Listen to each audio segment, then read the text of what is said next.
ဒီကနေ့တရင်ညွတ်လာပြီနေဆိုတာမြတ်စွာဘုရားလက်ထက်တော်ခါကာလတော်ကဖျားဖြစ်ပြီးခုနှစ်နှစ်မြောက်တဲ့ဝါတွင်ကာလမှာမြတ်စွာဘုရားဟာတာဝရိန္ဒနတ်ပြည်တက်ပြီးအဘိဓမ္မာတရားကိုဟောကြားခဲ့ပြီးဒီကနေ့လူပြည်ကိုပြန်လေကြွလာတဲ့အမတ်တရားနေဒီနေ့ကိုပဲအဘိဓမ္မာခါတော်နေလို့ဆိုတာအဘိဓမ္မာခါတော်နေဆိုတာအဘိဓမ္မာတရားဟောတာကဝါဆိုလာပြီးတော့တရားနည်းကနေစပြီးတော့ဟောတာတရင်ညွတ်လာပြီးနေဆိုရင်ပြီးတယ်အဲ့တော့အဘိဓမ္မာတရားဟောလို့အဆုံးသတ်တဲ့နေ့လို့ဒီလိုမှတ်ရမှာဒါကိုပဲအဘိဓမ္မာခါတော်နေလို့ဆိုပြီးမြန်မာပြည်မှာမှတ်သားနားလည်ထားကြတယ်ပေါ့နော်အဘိဓမ္မာတရားစတင်ဟောတာတော့ဝါဆိုပြီးတဲ့ဝါဆိုတဲ့နေ့ကနေစပြီးတော့ဟောကြားခဲ့တာဖြစ်တယ်3 လကြာအောင်မြတ်စွာဘုရားအဘိဓမ္မာတရားတော်ကိုတာဝရိန္ဒနတ်ပြည်မှာဟောကြားပြီးဒီကနေ့ပဝရဏပြုပြီးတဲ့အခါမှာတာဝရိန္ဒနတ်ပြည်ကတရားမင်းဖန်ဆင်းတဲ့ရွှေဆောင်နှံငွေဆောင်နှံပရမညာဆောင်နှံလို့ဆိုရဲဆောင်နှံလေကားကြီး30ရနေပြီခန္ဓာတိုက်ပြိတ်စွာနတ်ပြည်ကနေလူပြည်ကိုပြန်ကြွလာတဲ့နေတူးနေမြတ်ဖြစ်တယ်ဆိုတာဘုရားဘာသာဝင်တွေမှတ်သားထားဖို့လိုတယ်ပေါ့နော်။ဘာလို့လဲဆိုဒီတရင်ညွတ်လာပြီနေဆိုရင်တရင်ညွတ်လာပြီတရင်ကျွတ်ပြီဆိုပြီးတော့ရှောက်ပြီးတော့လဲချပတ်ကြတော့မြတ်စွာဘုရားဘုရားဘာသာဝင်တွေဖြစ်တရားလို့ဆိုဒီကနေ့ဟာမြတ်စွာဘုရားတို့သာသနာတို့ကိုးကွယ်တဲ့မြတ်စွာဘုရားရဲ့ထူးမြတ်တဲ့လူပြည်ကိုပြန်လီကြွတာဖြစ်လို့တို့တွေဟာဒီကနေပြီးတော့စီကြိုပူဇော်တယ်ဆိုတဲ့ပူဇော်ပွဲအခမ်းအနားတွေမိထွန်းကြတာလုံးလို့ဒီအတိတ်ရွယ်နဲ့တရင်ညွတ်လာတာဝရိန္ဒနတ်ပြည်ကပြန်ကြွတဲ့အခမ်းအနားကိုမြတ်စွာဘုရားကိုကြီးညိုပြီးတော့လူတွေကစင်မီနဲ့ပူဇော်ကြတယ်လို့ဒီလိုပြောင်းလဲချာမြတ်စွာဘုရားရဲ့ဒီအဘိဓမ္မာတရားမဟောခင်ကတရင်ညွတ်လာပြီနေ့မှာမိထွန်းတာကတော့ကတ္တိကနက္ခတ်လို့ခေါ်တဲ့မိနက္ခတ်နဲ့ပတ်သက်ပြီးတော့ထုံတန်းစင်လာအရာမိထွန်းကြတာဖြစ်တယ်ပေါ့ဘုရားဘာသာနဲ့မပတ်သက်ဘူးဂျိုးကိုပူဇော်တဲ့အနေနဲ့မိထွန်းကြတာဖြစ်တယ်အခုအိန္ဒိယနိုင်ငံလူတွေကဒီပါဝလိဆိုတဲ့မိထွန်းမွဲကျင့်ပါတယ်လို့ပဲကိုယ့်ရဲ့အစဉ်လာရလောက်ကြတာမြန်မာပြည်ကဘုရားဘာသာဝင်တွေကတော့မိထွန်းတာတော့အဲ့ဒီကတ္တိကနက္ခတ်ကိုပူဇော်တဲ့အနေနဲ့မိထွန်းတာမဟုတ်ဘဲနဲ့မြတ်စွာဘုရားကို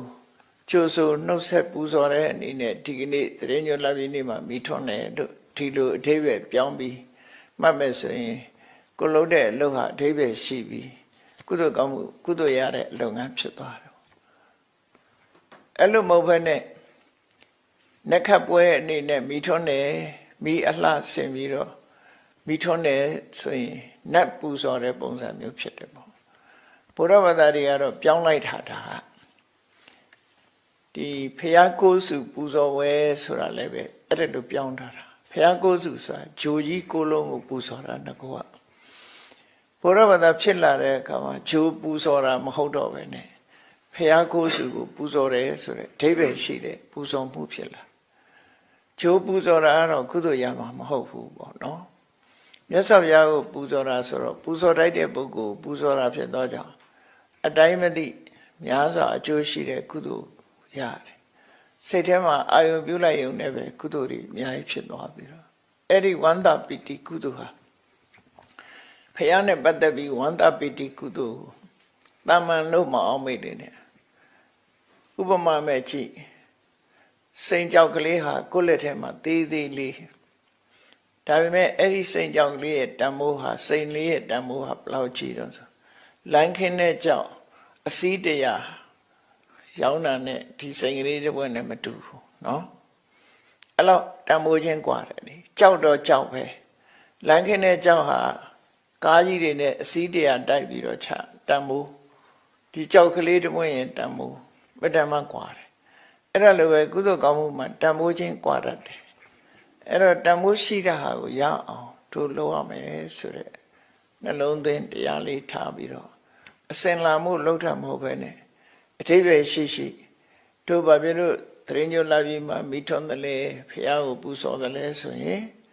တာဝရိန္ဒနတ်ပြည်ကလွန်ခဲ့တဲ့နှစ်ပေါင်း2600ကအဘိဓမ္မာတရားဟောပြီးပြန်ပြီးကြွရောက်လာတဲ့မြတ်စွာဘုရားကိုခီးဥကျပူဇော်သောအဖြစ်တို့တွေပူဇော်တယ်လို့ဒီလိုအာယုပြုလို့လည်းရတယ်နော်နောက်တစ်ခါတော့အဘိဓမ္မာတရားတော်မြတ်စွာဘုရားဟောခဲ့တဲ့အဘိဓမ္မာတရားတော်ကိုပူဇော်တဲ့အနေနဲ့အဘိဓမ္မာအခါတော်နေ့ကိုဒီအလင်းရောင်ဖြင့်ပူဇော်ခြင်းအဖြစ်ပူဇော်တယ်လို့ဆိုရင်ဓမ္မပူဇာဖြစ်တယ်ဗုဒ္ဓပူဇာဖြစ်မယ်ဓမ္မပူဇာဖြစ်မယ်သံဃာတွေလှူတာတဏ္ဍသံဃာပူဇာပေါ့နော်ယရဏသုံးပါးကိုပူဇော်လိုက်ရတဲ့ပူဇော်မှုဟာတမန်ပူဇော်မှုတွေနဲ့မတူဘူးတဲ့အကျိုးကျေးဇူးချင်းအမှန်တမ်းကွာခြားတယ်လို့သူဆိုတယ်အဲ့ဒီမှာမြတ်စွာဘုရားဒီကွာခြားမှုလေးနဲ့ပတ်သက်ပြီးတော့အဘိဓမ္မာတရားပွဲမှာတရားမဟောခင်လူပြေကကုသိုလ်ကောင်းမှုပြုပြီးတော့နတ်ပြည်ရောက်သွားတဲ့နတ်သား2ယောက်ရှိတယ်အဲ့ဒီနတ်သား2ယောက်ဟာလှူချတန်းခဲ့ကြတာချင်းပဲသို့တော့တဦးနဲ့တဦးဟာလှူတဲ့အတိုင်းအတာပမာဏမတူဘူးလှူတဲ့ပုံကိုယ်တွေလည်းမတူဘူးအဲ့ဒါလေးကိုခရူးဆိုင်ပြီးတော့မှတ်သားထားဖို့တယောက်ကတော့အင်္ဂုရနတ်သားလို့ခေါ်တယ်ဘိဓမ္မာတရားဟောရမယ်ဆိုရင်မြတ်စွာဘုရားရဲ့လက်ရပဲနားမှာဘုရားနဲ့အနီးမေတော်ဖြစ်ခဲ့မှုတဲ့တန်တုတိတနတ်သားကအဘိဓမ္မာတရားနာဖို့ဘုရားနာရောက်နေတယ်အဲ့သူနောက်နာကအိန္ဒကဆိုတဲ့နတ်သားသူနဲ့ရှင်ရဲ့အင်္ဂုရဆိုတဲ့နတ်သားအဲ့ဒီနတ်သား2ယောက်ကလည်းပဲမေတော်ကြီးအနီးပါးမှာထိုင်နေကြတယ်တဖြည်းဖြည်းတရားပွဲစားတော့မလို့နီးလာတဲ့အခါမှာနတ်တွေဟာတဖွဲဖွဲရောက်လာကြတယ်အဲ့လိုရောက်လာတဲ့အချိန်မှာအိန္ဒကနတ်သားကထိုင်မြဲနေရမှာထိုင်နေသူကဘုံတကူချီးတယ်အင်္ဂုရနတ်သားကျတော့သူ့ရဲ့ဘုံချီးတဲ့နတ်တွေလာတဲ့အခါသူကနောက်ကိုဆုတ်ပေးလိုက်ရတယ်သူတို့ကျတော့အရှိန်ဝါခြင်းမတူလို့ရှိရင်လူဟာရှေ့ကမထိုင်ရဲဘူးနော်သူကသူအလိုအလျောက်ကိုအရှိန်ဝါကညံ့လာတဲ့အခါမှာနောက်ဆုတ်ပေးတာနောက်လာလိုက်ဆုတ်ပေးလိုက်လာလိုက်ဆုတ်ပေးလိုက်နဲ့ဆိုဖះနဲ့12ယူဇနာလာဝေးသွားတယ်တယူဇနာမှာ10မိုင်နှုန်းနဲ့တွက်ချီ12ယူဇနာဝေးသွားတယ်အဲ့ဒီအဝေးလောက်ကျမှသူထိုင်လို့ရတယ်သူကနေရာဖဲပြီးတော့ပေးလိုက်ရတဲ့ဟုတ်နောက်ရောက်သွားတယ်အဲ့ဒါကိုအကြောင်းပြုပြီးတော့မြတ်စွာဘုရားကမေးတယ်အင်္ဂုရနတ်သားကိုလှမ်းမေးတယ်နေပါဦးငါနားမှာမထိုင်ပဲနဲ့နောက်ဆုတ်ပြီးတော့သွားတာဒီအိန္ဒကနတ်သားကတော့ငါနားလေးတင်ထိုင်နိုင်တယ်သူကဘုံလူကိုချီတယ်ဘာလို့နောက်ဆုတ်ပေးရတော့ဆိုရှင်ဘုရားတဲ့တပည့်တော်ကုသိုလ်ကောင်းမှုလူပြေမှာလှုပ်ကြတာချင်းတူပါတယ်တဲ့အိန္ဒကနတ်သားဟာသူကရှင်အနုရုဒ္ဓမထေရမြတ်ယဟန္တာမထေရမြတ်ကိုဆွမ်းခံလာတာဆွမ်းတဆွမ်းမဲ့သူလောင်မှုတာတဲ့အဲ့ဒီကုသိုလ်လေးနဲ့သူကနတ်ဖြစ်လာပြီးတော့ဘုံလူကိုချီနေတာတဲ့သူကတော့တပည့်တော်ကတော့တဲ့12နှစ်ကြာထမေချောင်းစီနေစဉ်နဲ့အမြလူတွေကိုကျွေးမွေးပြီးတော့လှူဒန်းခဲ့တာတဲ့တပည့်တော်ကုသိုလ်ကညံ့သွားတယ်ဘာလို့ညံ့တော့ဆိုလို့ရှိရင်သူကယဟန္တာပုဂ္ဂိုလ်လည်းလှူလဲရတယ်လှူလဲရလို့သူ့ရင်ထဲနှလုံးထဲမှာဖြစ်တဲ့တရဟစေရနာရဲ့စွမ်းအားလည်းကြီးမားတယ်ပေါ့ခုနလိုစိန်လေးဟာတပွင့်နဲ့ပဲဖြစ်စီနော်တမိုးကြီးတယ်သူကတော့လမ်းခင်းကြောက်တွေရောင်းရတဲ့လူလိုပဲသူစီလာပြီးတော့ထမင်းစားတဲ့လူတွေအလူခံတဲ့ပုဂ္ဂိုလ်တွေက၅ပါးသီလမလုံးဘူးလမ်းပေါ်ကလူတွေတောက်စားမှုရနေတဲ့လူတွေသီလလည်းမလုံးဘူးတရဏဂုံလည်းမရှိဘူးဆိုတဲ့တာမန်လူလို့ခေါ်ရတဲ့လူမျိုးတွေကလာစားကြတော့လာစားကြတော့သူကလှူတာလှူရတဲ့စိတ်ထဲမှာလည်းသိပြီးတော့အာရတင်နေမှုမရှိဘူးသူခင်မှာသူတော်ကောင်းဆိုတာမရှိဘူးအဲ့ဒါလို့12နှစ်ကြာဓမေချောင်းစီအောင်လှူလာခဲ့ရတော့လေသူဟာမြေညံ့ပေါ်မှာစိုက်ပျိုးရတဲ့အပင်တွေဟာလှီပြီးတော့သီးနှံလေးတွေမကြတတ်လို့ပဲ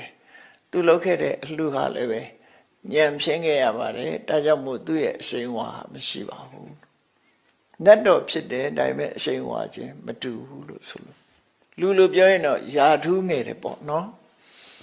ကိုယ်ရယာထူးကြီးတဲ့လူလာရင်နောက်ဆုတ်ပေးရတယ်မဟုတ်လားပတ်စံချမ်းသာတဲ့လူလာရင်လည်းနောက်ဆုတ်ပေးချတယ်လူတွေကအဲ့ဒါလို့ဖြစ်တာအဲ့တော့မြတ်စွာဘုရားကအဲ့ဒီမှာတရားဟောပေးတယ်ကုသိုလ်ကောင်းမှုလုပ်တဲ့အခါမှာတဲ့ရှင်တဲ့နှလုံးကရှင်တဲ့နှလုံးထဲကလည်းပဲတတိတစားလှုပ်ထားတို့ပူဇော်လိုတဲ့စိတ်နဲ့လှုပ်ထားတို့စနစ်တကျလှုပ်ကြရမယ်ဖြစ်တယ်ဒီအမတ်တမဲ့လှူတာတဏ္ဍမျိုးတွေမလုပ်ရဘူးပြီးတော့လှူတဲ့ကိုလှူတဲ့ပုဂ္ဂိုလ်ဟာလည်းပဲအည်ချင်းသီလသမာဓိနဲ့ပြည့်စုံတဲ့ပုဂ္ဂိုလ်ဖြစ်ရမယ်လို့ဒီလိုခေါ်တာဖြစ်တယ်အဲ့တော့လောကမှာအခုမြတ်စွာဘုရားကို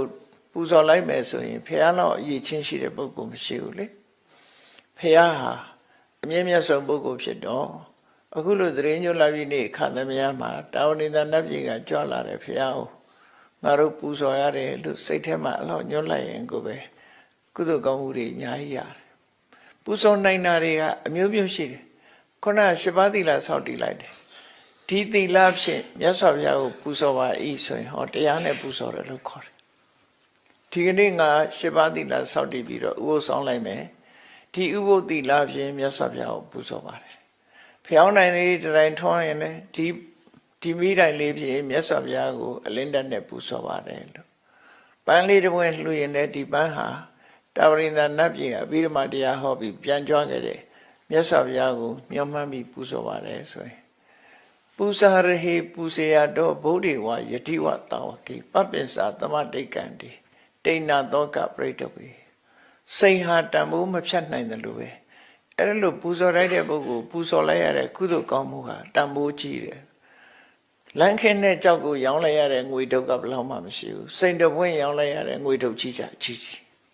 နော်အဲ့ဒါလို့ကြွယ်ပြခြားနာသွားတယ်လို့ဆိုတာလေးကိုတာဝရိန္ဒနတ်ပြည်မှာဗိဓမာတရားဟောရင်မြတ်စွာဘုရားဒါကိုဟောခဲ့တယ်အဲ့ဒါကြောင့်မို့ကုသိုလ်ပို့ပြီးတော့ဖြစ်အောင်ဒီကနေ့ဟာနေတူးနေမြတ်တို့ဆိုဒီမှာ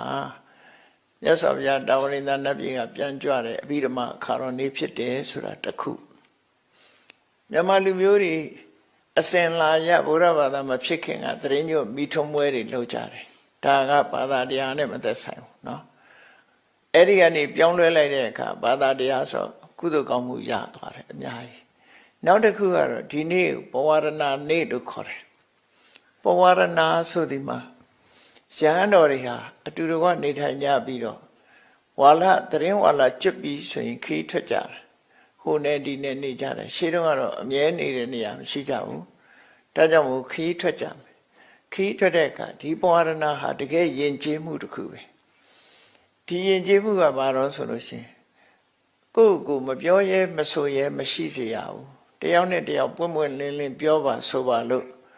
ဟိုခွင့်ပြုထားတာခွင့်ပြုချက်ပေးတာဖိတ်မှန်တာလို့ပြောရတာပေါ့ request လုပ်တာဆိုလို့တယ်ပေါ့နော်သူ့ပေါ်မှာပြောစရာရှိပြောပါမညာမတာပြောပါလို့ဆိုလို့တယ်နော်ဒါယဉ်ကျေးမှုတစ်ခုပဲလူတွေရဲ့ယဉ်ကျေးမှုတူနဲ့တူဆိုပါစို့ဒီလူတယောက်မဟုတ်တာလုပ်တာကြားတယ်မဟုတ်တာလုပ်တာမြင်တယ်တန်တရားရှိတယ်ဆိုရင်တော့ကိုယ်နဲ့မဆိုင်ဘူးဆိုပြီးမပြောဘဲနေကြတော့ပြီးမပြောရဲလို့မပြောဘဲနေကြတယ်သူကလည်းပို့ဆိုးသွားနိုင်တယ်အဲ့တော့ပြောရင်လည်းအပြောမခံဘူးဆိုတာမျိုးတွေဟာရှင်ကျေးမှုကိုပြပြစေတယ်ပေါ့နော်ရှင်ကျေးမှုနဲ့စီလုံးညီညာမှုကိုပြပြစေတယ်မြတ်စွာဘုရားကယဟန်တော်တွေကိုစီလုံးညီညွတ်စေခြင်းတယ်ဒါကြောင့်မို့တပားနဲ့တပားဟာဖိမှန်တကပြုထားတာပဝရဏလို့ခေါ်တယ်ဖိမှန်တကပြုတဲ့နေ့ဘယ်လိုဖိမှန်တကပြုတော့ဆိုရင်ပဝရဏယဉ်ကျေးမှုမှာတန်ခံပန္တိပဝရေမိဒိဋ္ဌိနာဝတုတေနာဝပရိသင်္ခာယဝရှမ်းတစ်ပါးကတပားချင်းတန်ဃာတွေကိုရှောက်ရမှာဖြစ်တယ်အရှင်ဘုရားတို့တဲ့တပည့်တော်ကိုဒီအပြစ်မြင်၍ဖြစ်စေအပြစ်ကျူးလွန်တယ်ဆိုတာသတရင်ကြ၍ပဲဖြစ်စေအရှင်ဘုရားတို့ကိုယ်တိုင်ကတပည့်တော်မဟုတ်တာလုပ်တယ်လို့တန်တရားရှိပြီဖြစ်စေတပည့်တော်ကိုပြောဆိုကြပါတတိပေပြောဆိုပါနော်ဝရန္တုမံအာယတမန္တောရှင်ဘုရားတို့ပြောကြပါ ဒီလိုဆိုလို့ရနော်အနုကမ္ပဥပါဒာယပြောတဲ့အခါမှာတော့ဟိုကရုဏာနဲ့ဒီအကျဉ်းတရားနဲ့ပြောရမယ်ဒေါသနဲ့အပြစ်ရှာတာမျိုးတော့မဟုတ်ရဘူးနော်လူတယောက်ကောင်းစားစေခြင်းလို့တတိပေးတဲ့အနေနဲ့ပြောပါဝရန္တုမံအာသမံတော့အနုကမ္ပဥပါဒာယတပည့်တော်ပြောပါတဲ့ကရုဏာနဲ့ပြောပါတပည့်တော်အကျိုးလူလာတဲ့စိတ်နဲ့ပြောပါတဲ့ပတ္တန်တော်ပฏิကရိတာမိရှင်မယားတို့ပြောတာကိုတပည့်တော်ကိုယ့်ကိုပြန်စစ်ဆေးလို့အပြစ်ကိုတွေ့ရင်တော့တပည့်တော်ပြင်မမယ်နောက်မဖြစ်ရအောင်စောင့်စည်းပါမယ်ဆိုတာဒါတော့ကောင်းတဲ့ယဉ်ကျေးမှုမျိုးပဲရှိမှာတော့နော်ပဝရဏပွဲနဲ့ဘုရားဘာသာဝင်တွေဘုန်းကြီးတွေပဝရဏပြုတယ်ဆိုတာကြားဘူးကြလိမ့်မယ်အဲ့ဒီပဝရဏပြုတာဘာလို့ထားတော့ဆိုရင်တပားနဲ့တပားနော်အပြစ်ရှင်ပြောပါတကယ်အပြစ်မှန်တယ်ဆိုရင်ကုစားပါမယ်လိုက်နာပါမယ်ဆိုတဲ့အဓိပ္ပာယ်ပဲနော်အဲ့ဒီယဉ်ကျေးမှုကိုယူပြီးမြန်မာလူမျိုးတွေရဲ့ယဉ်ကျေးမှုတွေကြတော့တရင်ညိုလာဆိုလို့ရှိရင်ဩကတာကရောကျိုးနဲ့ကရောအဲ့ဒီကရောတာဟာလည်းပဲအပြစ်ရှိလို့ရှိရင်ပပျောက်စေရန်လို့ငါဆိုတဲ့အဓိပ္ပာယ်ရှိတယ်နော်ဩကတာထဲမှာပါတဲ့အတိုင်းပေါ့နော်ကာယကံဝစီကံမနောကံတို့နဲ့ပြောဆိုမိလို့ရှိရင်ပြုလုပ်မိလို့ရှိရင်စိတ်ထဲကကြံစီမိလို့ရှိရင်ထိုအပြစ်တို့ပျောက်ပါစေခြင်းကျုံငါဆိုလူကြီးသူမတွေမိဘတွေကိုကြော့တယ်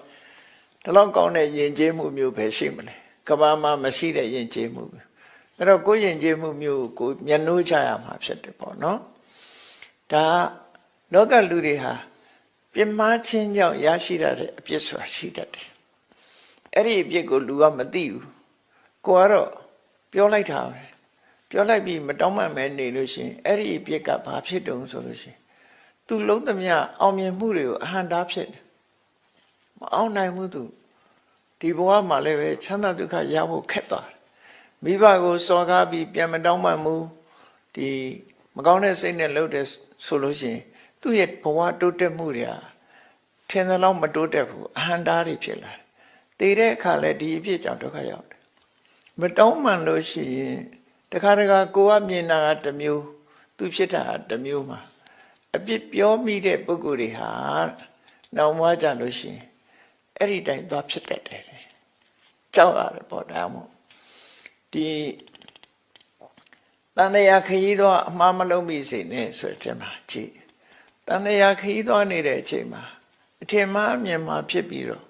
ပြောမိဆိုမိတာတွေကိုမတောင်းမှန်လို့ရှိရင်နောက်တစ်လျှောက်လုံးကိုဟာအဲ့ဒီအဖြစ်ဆိုးကိုခံရတတ်တယ်ပေါ့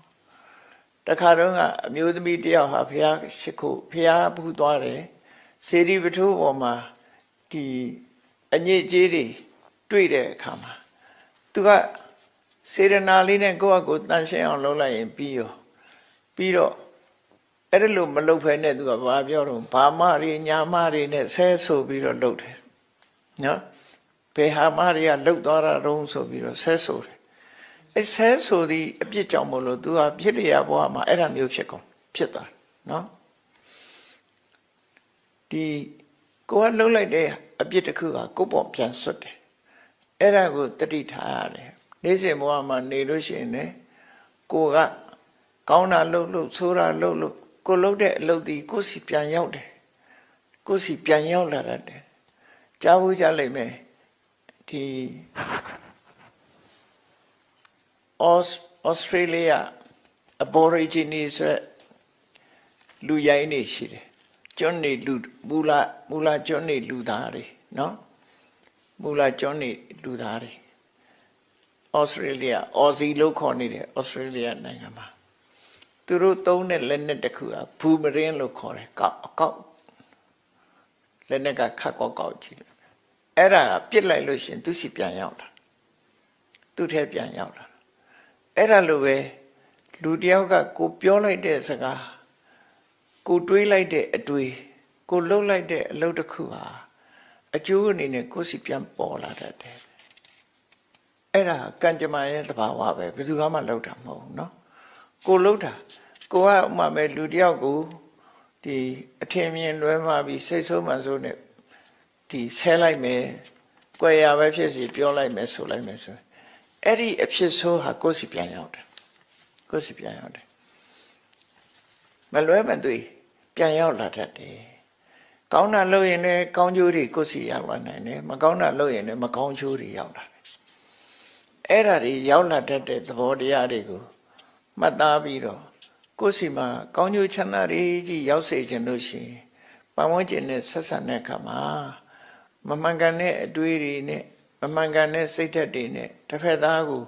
မှုချိုးမြင့်ချိုးမပြောမိအောင်မဆိုမိအောင်စိတ်ထဲမှာမဖြစ်မိအောင်เนาะ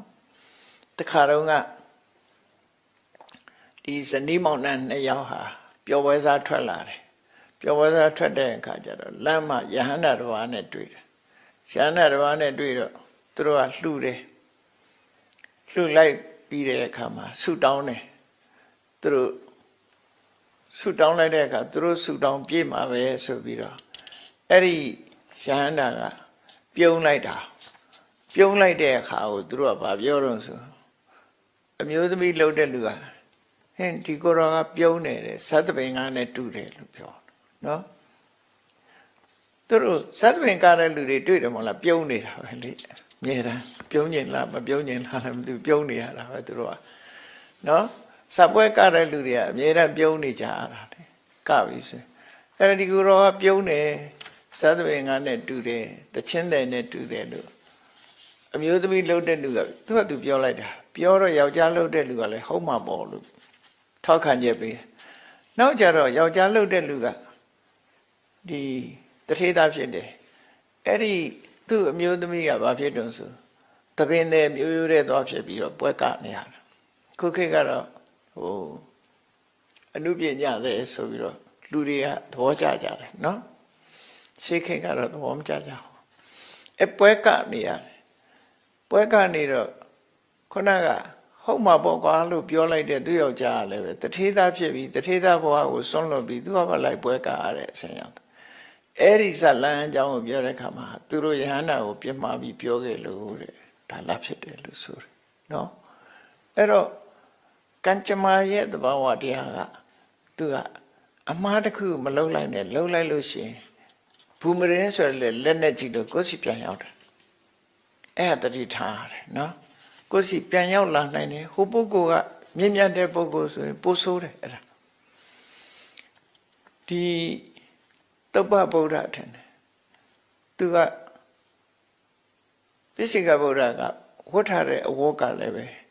ဟိုကောင်းတဲ့အဝတ်မှမဟုတ်ဘဲနဲ့တက်ခေါက်ဆိုးတဲ့အဝတ်ကိုဝတ်တယ်အနေထိုင်ညဉ့်ညဉ့်ပတ်ပတ်နေတဲ့အခါမှာသူက